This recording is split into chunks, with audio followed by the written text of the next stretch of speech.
Yeah, my daughter, she's a senior in high school, and so she's gone through this same high school for 4 years. And, you know, she'd have a couple teachers that she would go into their class on the first day of school, and they'd be like, Isabella, Lachey? She'd be like, yes. Any rule? Yes. And so, I mean, knows it's all in good fun, but then some teachers are like, well, I was more of a Backstreet Boys fan. And then she's like, well, not everybody has good taste.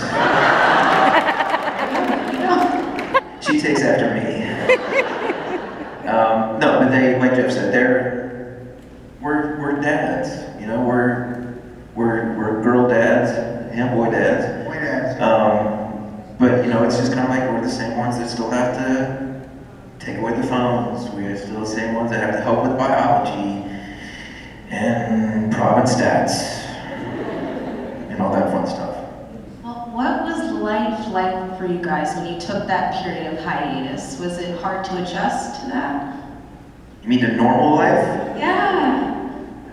Well, for me it was, because we went from, you know, really being on fire at that time to, you know, I had 2 little kids right away. So I was off the road, had 2 kids, all of a sudden married, you know, just settling down. So it was like overnight change for me. It was kind of weird. You know, that part of it was something that I always wanted, and the family was something that I always wanted, but it was a drastic change fast.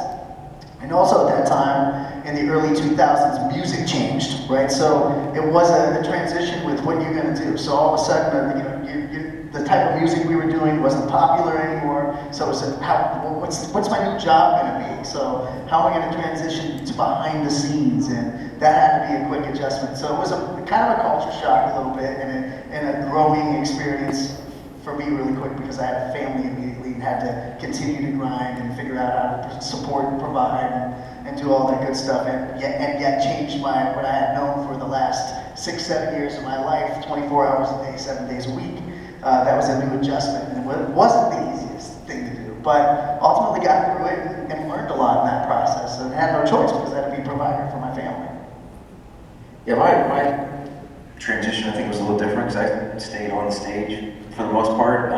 You know, I started doing more theater, started kind of doing more things in that world. Ultimately, then MTV had this show called Newlyweds that came out, and then that was a blip. And then, you know, that kind of led to other things, and then next thing you know, I'm wearing rhinestones and low-cut shirts and a bunch of stuff and dancing, and yeah, it was a whirlwind. It definitely was a whirlwind, but you know, I think the fact that we always saw ourselves as like we say the blue-collar boy band. Like, we would work harder than anybody. We didn't care. We would just do the work. We would just work and work and work. So I think that mentality from growing up in Ohio, being, you know, Midwestern boys, that just kind of, it's going to do you right no matter what you're doing. So as long as you work hard, and you stay working hard, ultimately it's going to end up working out for you. That's true.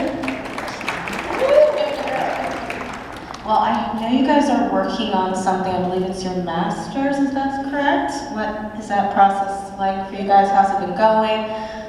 It's a lot of fun. So, you know, look, I mean, the reason you do that, really Taylor Swift sort of put that to the forefront of people's minds, but people have been encouraging us to do that for a long time, so you can control ownership of your music. You know, when you're a young person, or any person that signs with a major label, you give up a lot to do that. And that was the only option back in the day. You had to sign with the record label. You didn't have social media. You didn't have the ability to aggregate your fans digitally and online and be... Aggregate.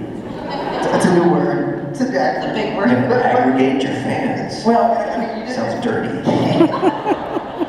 You didn't have the ability to reach and get input and directly market to the people that love your music. So with that being said, we're taking this opportunity to gain ownership of our songs and recreate them. And the challenge with that is we sing differently now. You know, back then, you know, we were younger, just getting started, figuring out our sound, and you had individual producers for each song, and now we're sort of producing it ourselves and trying. The goal is to recreate the way they sounded as hits. And so we're doing that now, and that's an interesting challenge, albeit it's fun. And we've got some new material we're working on as well, so thanks for asking. I'm excited. Are we gonna see you guys on the road soon?